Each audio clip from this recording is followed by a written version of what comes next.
yeah, I guess it plays an important part as we kind of move away from, even now CVs in some regards, where your LinkedIn profile is just as important. So making sure that that's kind of professional, up to date, relevant, I think is a really important part. Going down, obviously, make sure that your title or your prospective title is there. You'll see that LinkedIn actually will auto put in some hashtags. So quite often when I post, it'll be hashtag software jobs or software engineering jobs. LinkedIn will pick up on that. So the more that you continue to post and put yourself out there and comment, that will become more relevant. So at a first glance, I can see that this person is interested in this area because they talk a lot about it, which is great. As Patricia mentioned, activity is really important. So, much like your personal social media, there is option to like and share and comment.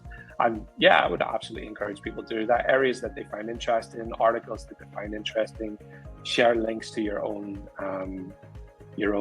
work, your own website, your own side projects that you're doing, your own blogs, articles.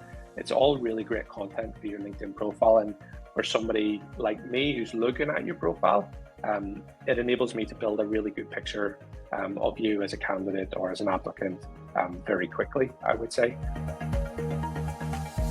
Make sure to put a bit of effort into, this space for two reasons. Firstly, it's easy to see. It's right at the top of your profile. It comes up as your about or your summary section. But secondly, this section will also pick up keywords on your profile. So again, from my perspective, when I'm searching for candidates, the keywords flag up from this area as well. So, make sure that you're making it very clear what you actually do, or maybe what you're looking for, the areas that you feel are your strongest.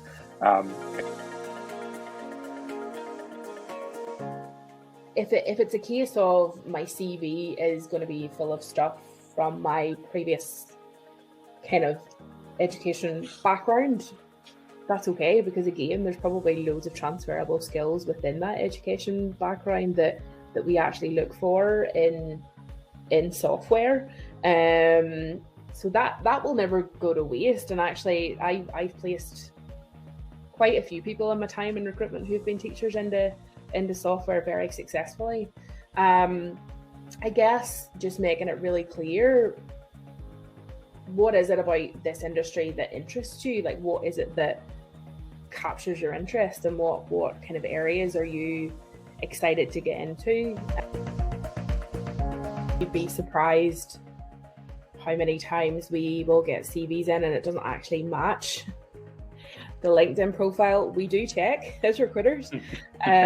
So just make sure that your CV is completely on the same lines as your LinkedIn profile, because it's really easy to spot. Just remember, like, if you do, and this is maybe kind of later in your career, if you do stay somewhere and it doesn't work out and you move on, please don't think that every employer is going to look at that as a red flag, because actually being able to identify that a company isn't right for you or the role isn't right for you is a really brave thing to walk away, and that's an attribute that's actually really attractive to a lot of employers.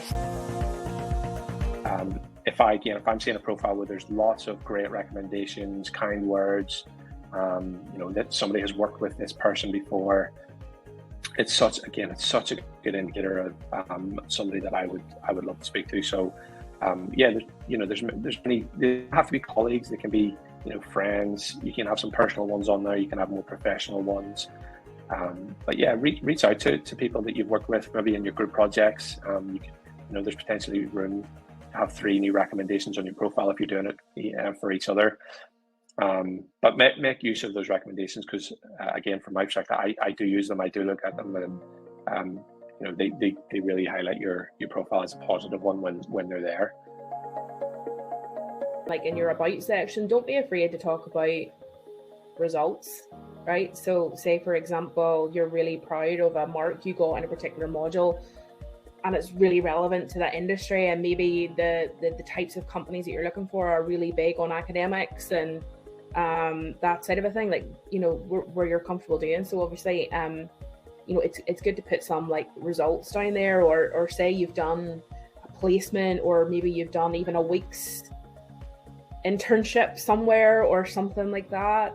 Even if it's just a couple of days shadowing someone, even just saying spent 3 days shadowing someone, but it actually cemented in me that this is the path I want to go down.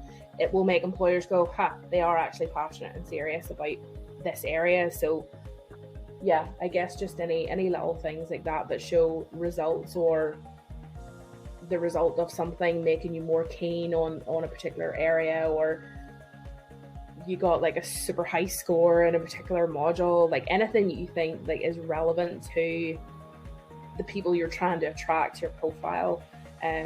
Those little snippets of information are really attractive as well, and will help you stand out from the crowd. Say, for example, you are interested in working for a particular company, and there's someone that you want to reach out to in there because you've heard really good things about and you want to work with them, or something to that effect. If you go in, have a look at their posts, see what they're talking about, what's going on, it's a really nice icebreaker, whenever you actually reach out to that person, because it's like, oh, I seen, you're partnering with GGV, not that any of you that will make sense to any of you, but they're like one of our big investors and they're really well known.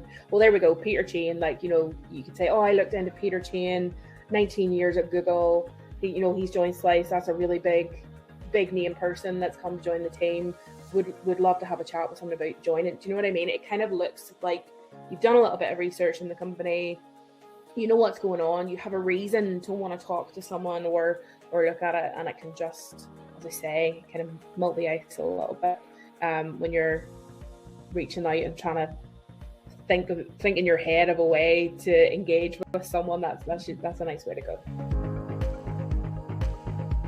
The kind of line between strictly professional and personal has almost been blurred a little bit on LinkedIn more recently. Yeah. And I personally don't mind it. We see a lot of stuff, or I see a lot of stuff, maybe around where people are getting involved in charitable causes. They've raised some money for a certain, and it's not strictly related to maybe your profession or your area of academia, but it's still building your profile. It's still sharing. It's building a character profile, I guess, more so than a professional one. So yeah, absolutely, feel free to kind of share those types of things.